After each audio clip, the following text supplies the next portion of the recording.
my dad watching my OnlyFans. Okay, so boom, let's jump right into it. So I'm 18 years old and I just made an OnlyFans. I have a 23-year-old friend who's making so much money, so I decided that I wanted to make that money too. $3,000 a month sounds amazing. Anyways, I did tell my parents and my mom was super against it, but my dad didn't care. I'm 18 and I'm grown, so I decided to make my own decision and I made one. I've been doing it for 6 months now and I've been making pretty good money like my friend. I'm currently still living with my parents, so I'm able to save a lot. One day after coming home from dinner with my friend, I was home and I got bored because I was home alone. I decided that I was going to take my dad's laptop and watch some YouTube. He doesn't know I know the password, but I figured it out like a year ago. To my surprise, when I opened the laptop and put in the password, I was right there naked. Literally my OnlyFans front and center on my dad's laptop. And I went to his history, so I seen that he's been on my OnlyFans a lot. My dad literally has been watching my OnlyFans. I quickly closed the laptop and ran back to my room, and now I don't know what to do. Should I tell my mom? Should I say anything? Or should I keep it to myself? I don't know. What should I do? Story time about my scariest experience being home alone. When I was 14, I lived with my grandparents. They lived in an old bungalow type of house. It was one story and we had stairs that went right up to the attic. No one ever used the attic and it was just used to store things. My room door was near the stairs leading up to the attic, which I hated because I always got scared something would crawl down when I left my room. One night, my grandparents had to pick up my aunt's family from the airport. They wouldn't be back until early morning. I told them that I'd be safe at home overnight. We lived in a gated community with guard dogs and I thought everything would be okay. Before they left, we had an early dinner and I was stuck doing the dishes. While I was doing this, I could hear the neighboring dogs barking a lot, but I didn't think much of it because they always did that. After cleaning, I locked every window, shut off the lights, and headed to bed. When I entered my room, the lights were on and everything looked completely normal. I had barred and tinted windows because my grandparents didn't want anyone peeping in my room since it was a one-story house. They were barred because when my uncle was younger, he'd always sneak out, so they put bars on the window to prevent him from doing that. When I turned off the lights to go to bed, I saw a silhouette of a man illuminated by the streetlights standing outside of my window. I thought I was hallucinating. When I turned on the lights, he was gone. When I turned them off, he was there. Part 2 of my scariest experience when I was home alone. When I turned the lights on and off the third time, the man's figure wasn't there either time. I sighed in relief and thought my mind was just playing tricks on me or that something was casting a shadow. I double locked my door to be safe with one on the doorknob and one of those latch type locks. I tucked myself in bed and tried to fall asleep even though the dogs were still barking outside. When I was finally falling asleep, I heard something above me moving, something in the attic. I pushed the thought down and hugged my pillow, telling myself it was just rats. My heart sank when I heard someone hurriedly go down the stairs and stop at the bottom. I covered myself with a blanket and waited, wishing my grandparents had given me a phone for a time like this. Suddenly, I heard my doorknob being gently fiddled. I wanted to vomit when I heard a click followed by a quiet turn of the knob. It turned, but it didn't budge. When they noticed, they tried to push it. I finally stood up and softly pushed my body against the door, locking everything up again. I didn't want to make a sound. I don't know why they stopped, but they did. Then I heard footsteps go up the stairs as I sat there. I saw something move in the corner of my eye, and there outside of my window was the shadow. I forced my eyes closed and ignored it until I fell asleep. All I remember is the next day I was having breakfast with my family. I brought it up to my grandparents, but they scoffed that it was probably rats. I never brought it up again, but the attic window had been opened. We put our teacher in the hospital. Story time. My 6th grade class was so freaking bad, you guys. I mean, I wasn't, but the rest of the kids were horrible. Our classroom was located on the 2nd floor, so sometimes kids would throw things out the window and try to hit the kids on the ground. And normally it would just be things like pencils or crumbled up pieces of paper, nothing that could really hurt anybody, right? But one day while we were taking a test, my teacher had realized she forgot something in her car, so she left us in the classroom by ourselves. And some kids in my class thought it would be perfect to use this opportunity to cheat. So there was one kid in my class, and we're gonna name him Chris, but he decided to be a lookout, so he stood near the window to keep an eye out for the teacher. Well, when he saw her coming, the rest of the kids weren't done cheating yet, so they told him to cause a distraction. So he runs over to his desk, grabs the biggest textbook he can find, and throws it out the window at the teacher. The book hits her in the face, and it busted her bottom lip open. It was so bad that the school had to send her to the hospital. Crazy story time about the girl that my dad was having an affair with. So a little background information. My mom and my dad had been married for 10 years. And they had 3 children. Me, who's the oldest, I'm 16. And then my 2 younger sisters. Well, since I was 12 years old, I've lived with my grandma. Because of some personal issues that went on at home. Well, because I live with my grandma, I barely ever saw my family. Because she lived like an hour away. So I was never in any family photos or anything like that. Well, when I was 15, my dad started coming to my grandma's every Friday and taking me out for pizza. And I thought it was because he just wanted to spend time with me.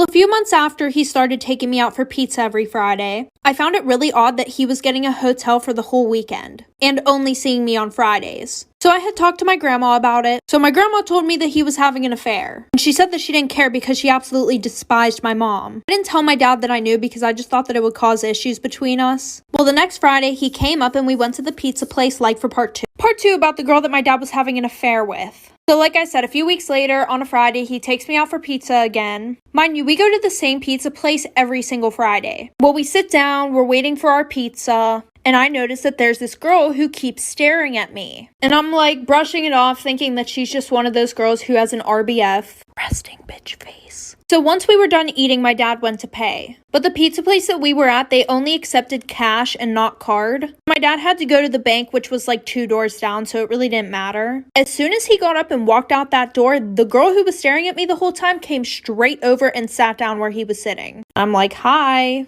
And she just starts going off on me, but not so everybody could hear. She's like, what the fuck is your name? Like, is he cheating on me? Blah, blah, blah, blah, blah. And I'm like, what are you talking about? I'm like, I'm his daughter. She said, no, you're not. He showed me pictures of his daughters before. Like I said before, I wasn't in any family photos. Like for part 3. Part 3 about the crazy ass girl that my dad was having an affair with. So like I said, she comes over, she sits down. She thinks she's confronting me about being just some random girl that my dad's cheating on her with. And then like I had said earlier, I was not in any family photos because I had lived with my grandma for years. So she was like, oh, like, no, he showed me pictures of his kids and stuff like that. So because she thought that I was lying, she went up and tried to fight me. But I grabbed this bitch by her hair and I fucking dragged her. Of course, while I'm beating the shit out of her, my dad walks in. He's like, oh my God, what are you doing to her? Let her go, blah, blah, blah. Everybody else is freaking out at this point. We get kicked out. The cops get called. She goes to jail because originally she put her hands on me and I decided to press charges, even though my dad begged me not to. So then I confronted him about the fact that he only came up once a week to spend one Friday with me,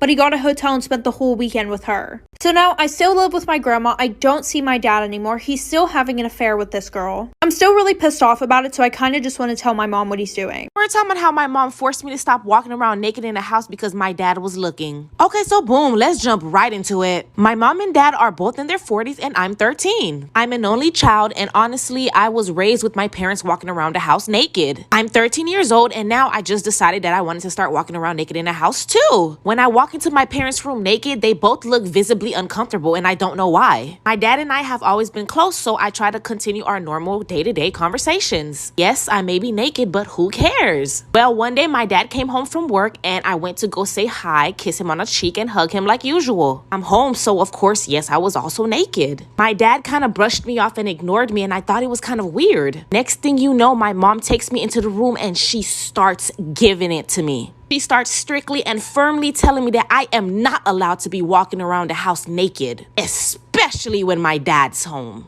Then we started arguing, going back and forth because I feel like I can walk naked because they do it. Now my mom forces me to wear clothes, and if I don't wear clothes around the house, I am punished. So now I have no choice but to. Now everyone in the house wears clothes, but I want to go back to being naked. Am I wrong? I convinced my wife she only had weeks to live. She did not react the way I expected. It started 3 weeks ago when Stacy got sick. Her doctor said it's probably nothing but to do a brain scan anyway just to be safe. Waiting for the results was terrible. Ever so often she'd ask me to randomly hold her and I noticed her eyeballs were constantly puffed out and red. Today the doctor called our landline because he couldn't reach my wife's cell. When I asked about the results, he said he couldn't tell anyone except the patient, although he strongly implied we could look forward to a pleasant Christmas. That gave me an idea for a prank. So I grabbed some pictures of a brain scan on Google, printed them off and slipped them into an envelope. I was at the lounge table looking all sullen when Stacy got home. She asked what was wrong. I held up the scan and said, the doctor called. Your condition is terminal. Surprisingly, she didn't burst into tears. She just grabbed a nearby vase and bashed me over the skull with it. I was so surprised that I didn't have time to stop her. Everything turned black until I heard the words, I love you. I blinked away the blurred vision only to find my hands bound. Stacy's right temple was pushed up against my left, and she had a in her hand, angled so it would blast clean through both our frontal lobes. She told me she couldn't bear to think about me carrying on without her and starting another family. We have to go together, she kept saying. By now the mind mist had lifted enough that I could scream it was just a prank. She pulled away, shocked. I told her the doctor implied she'd be fine, so I decided to have a little fun. For several seconds she didn't utter a single word. Then she forced a smile and said, "You're such a jokester. Let's forget this happened. What about Thai for dinner?" With that she wandered into the kitchen. While I sat there breathless, the phone rang again. It was the doctor, and this time he sounded grimmer. "I'm really sorry about this, but we mixed up the results. Can you have your wife call me as soon as possible? It's urgent." "Who was that, honey?" Stacy asked as she shuffled back into the room. I put down the phone and gulped. Nobody. Follow for more stories.